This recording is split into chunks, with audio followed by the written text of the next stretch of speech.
Just wanted to talk a little bit about what I've been seeing online content, kind of what mainstream is putting out there.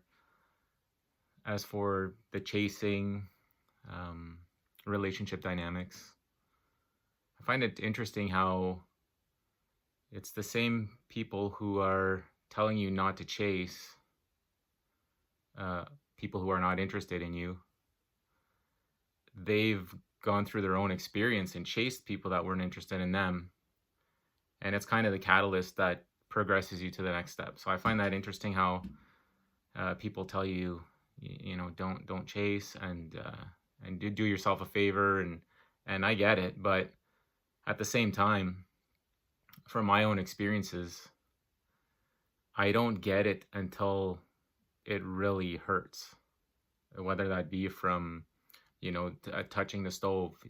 Mom always used to say, like, don't touch the stove, don't touch the stove, and it's only after touching the stove where I've really burnt myself where I don't touch the stove again. And I see that in other areas too. It could be financially, like some of the most rich people in the world, they have crashed and burned and lost tons, but it also reprogrammed them and made it it gave them an opportunity to learn from the mistakes and progress their movement forward. Because if you're losing, like if you lose $20 or $30, it's not life changing. But if you lose, $1 million, well, that's gonna have the potential to shake you to your core. So you kind of look at things a little bit differently after that. I think that's just my opinion. But yeah, the chasing.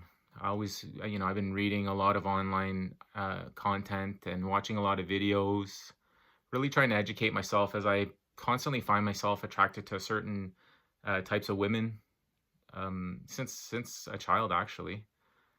And these emotionally avoidant, highly attractive women. And it's only when I started doing the work, the deep stuff, where I started to put stuff together. And I thought I got it. That was the interesting thing. Like 5 years ago, I thought I got it, but I didn't.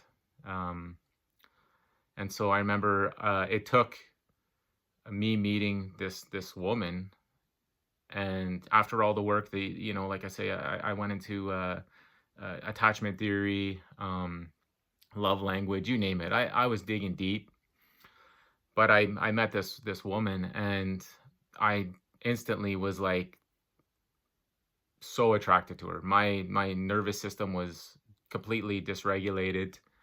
My mind knew, like, stay the hell away from this girl, but my heart and my nervous system were like, they were paying. They wanted more. They wanted it all. And it's neat how that goes. So I remember going to work the next day and telling my boss, I met this girl. I don't know what it is about her. And everything I've read about these feelings and the fireworks are telling me to stay the hell away.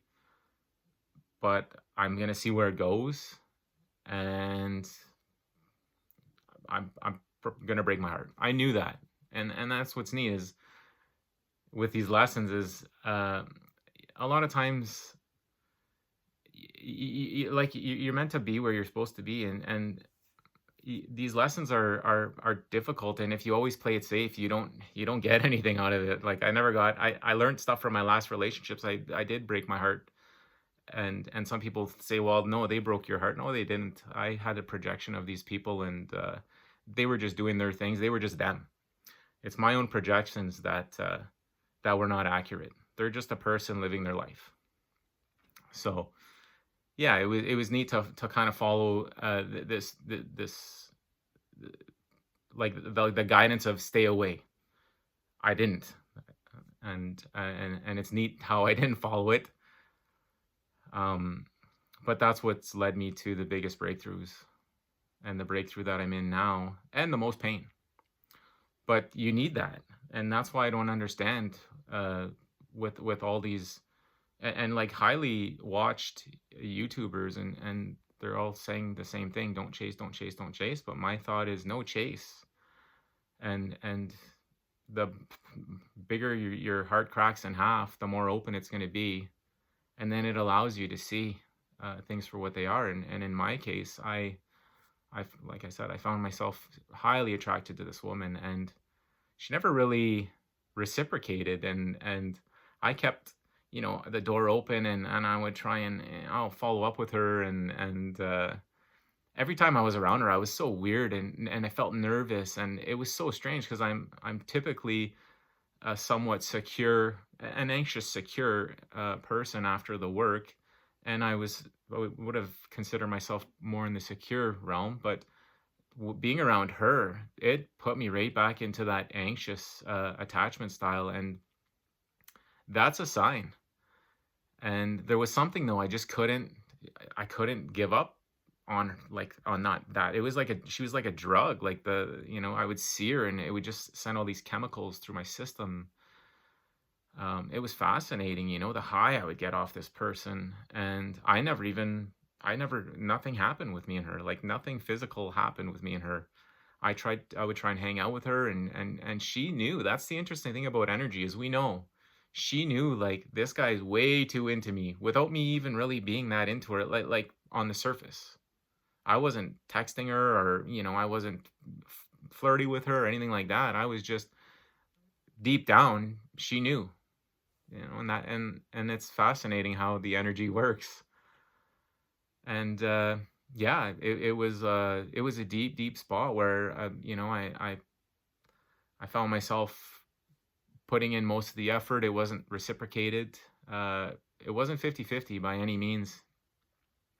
And it's neat how my mind made up this story about this person. Like, I don't really know her, but my mind had created this big story about, me and her being together, and it's going to be great, and we're going to have like crazy stuff, like we're going to have a family, and I never was, interested in kids until just recently. And it was neat how my mind was like, I'm going to have kids with this girl and marry her, and it was all bullshit projection, but my mind created, it filled in the voids, the halo effect.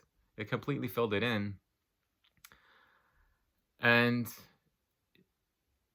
there were times where like, even, and with her, she would be dating someone, but she wasn't very open about talking about that. And she's very avoidant, guarded person. And I would say to myself, well, she's in a relationship, so it's not a big deal. That's just, she's got to figure that out, and then we'll when that's done, then maybe something will happen. Something will happen. I just, it has to, right? I typically was able to get most of the things I wanted in life, particularly partners, I guess you could say. So when the first time she became single and I asked her out, she said, oh, well, I'm kind of talking with my ex a little bit, so I don't think it's a good idea. And I thought, oh, okay, well, that's fine. And so I would see this woman weekly. We attend a fitness class together, and I would see her weekly, and so after class we would shoot the shit, and yeah, it was good. I liked it. It was a connection. And we had a lot of good conversations. I really enjoyed this person.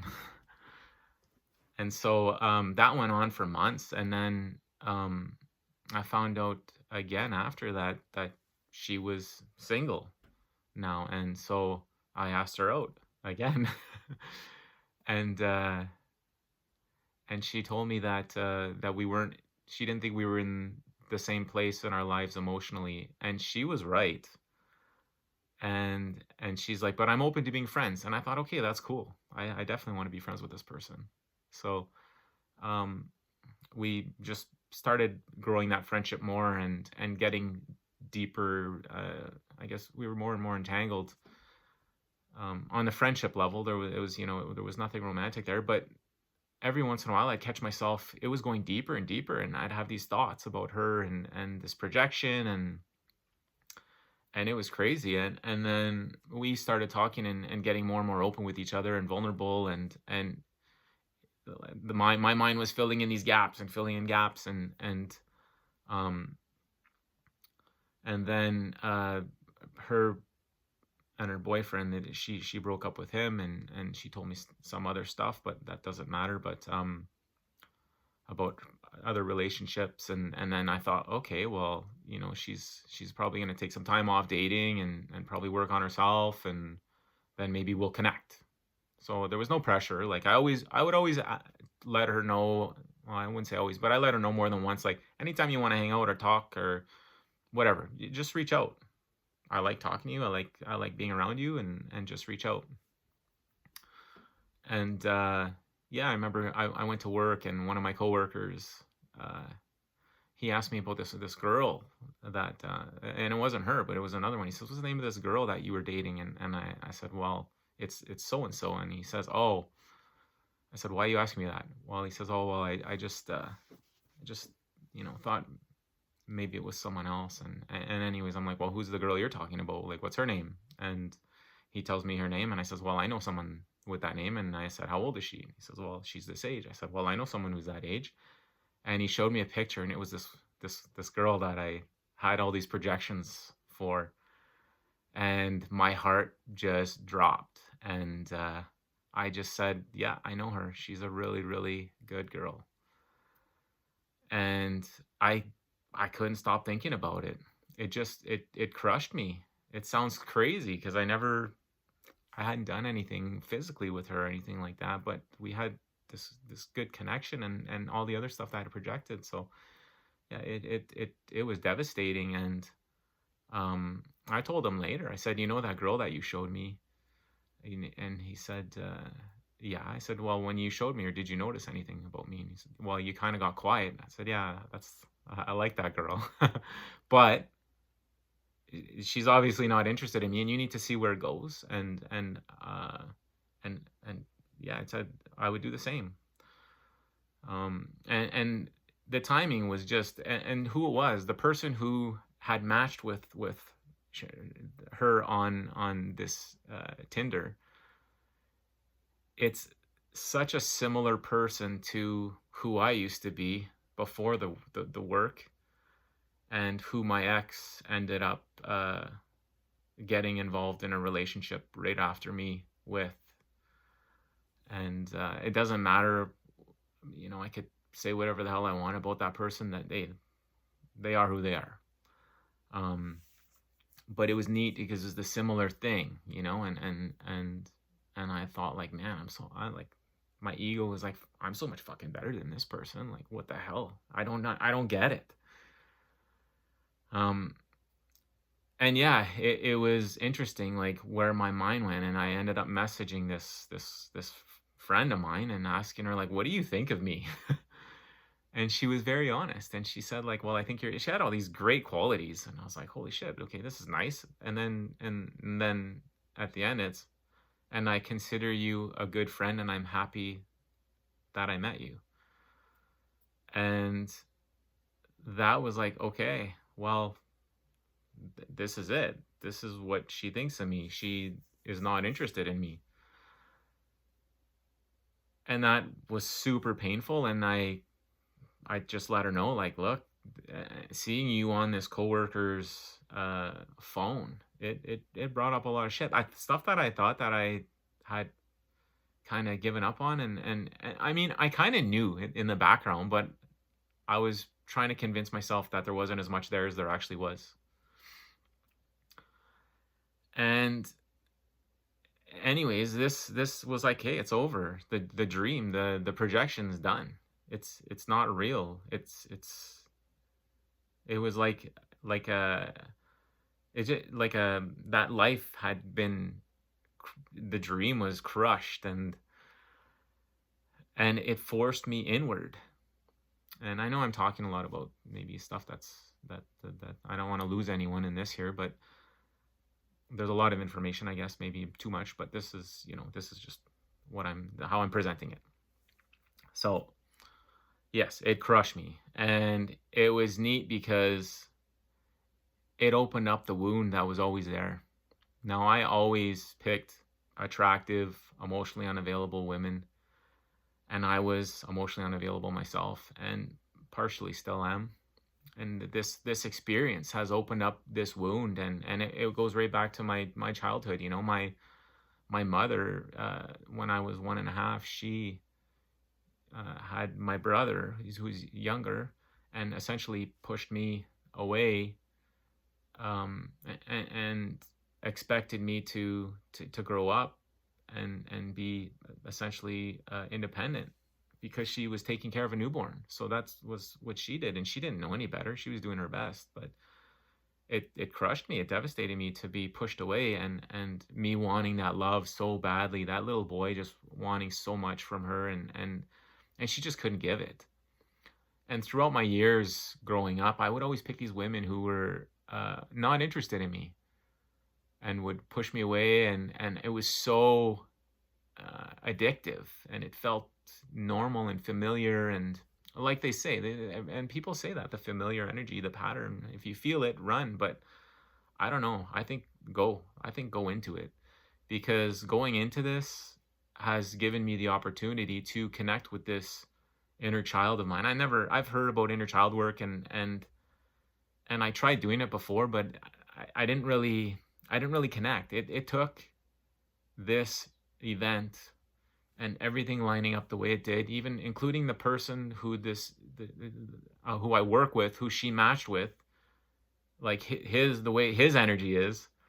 It took them two connecting and me finding out, and even through that, because he's the loud guy in the room, so he wanted, he wanted to let me know, and that's fine. That's just the way he is.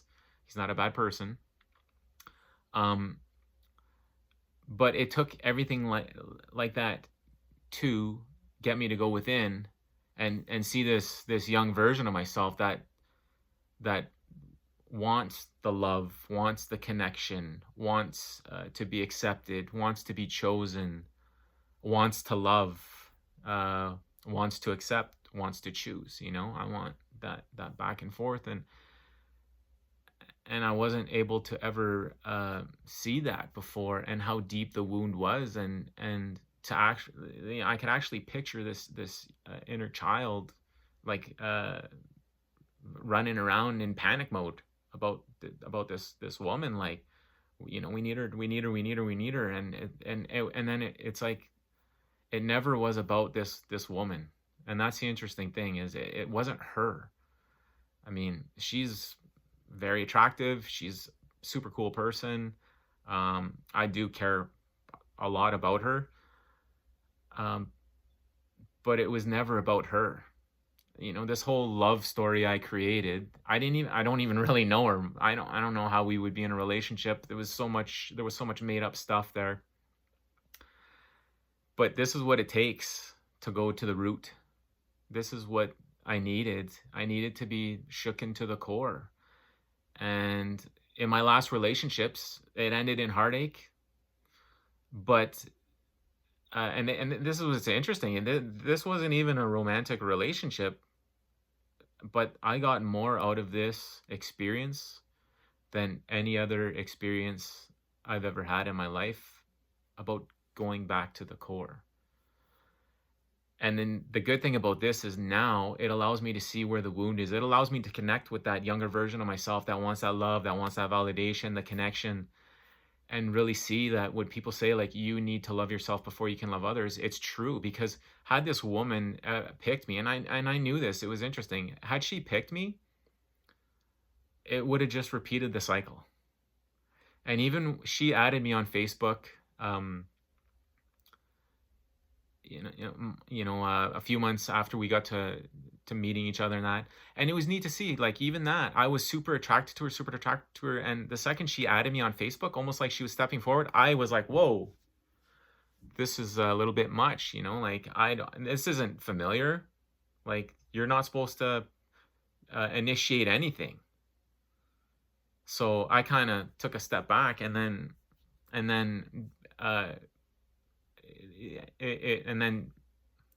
anyways, I'm trying to say stuff, but it's not coming out. But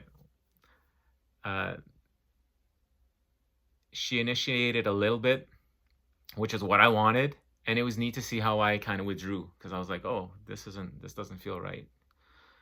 And I always say, like, and it's maybe woo woo, but whatever, it is what it is. It's what I believe. The universe always gives me what I want, or not what I want, what I need, and gives most people what they need. But just we're so afraid of accepting it and going with it, and the pain is like I had withdrawals.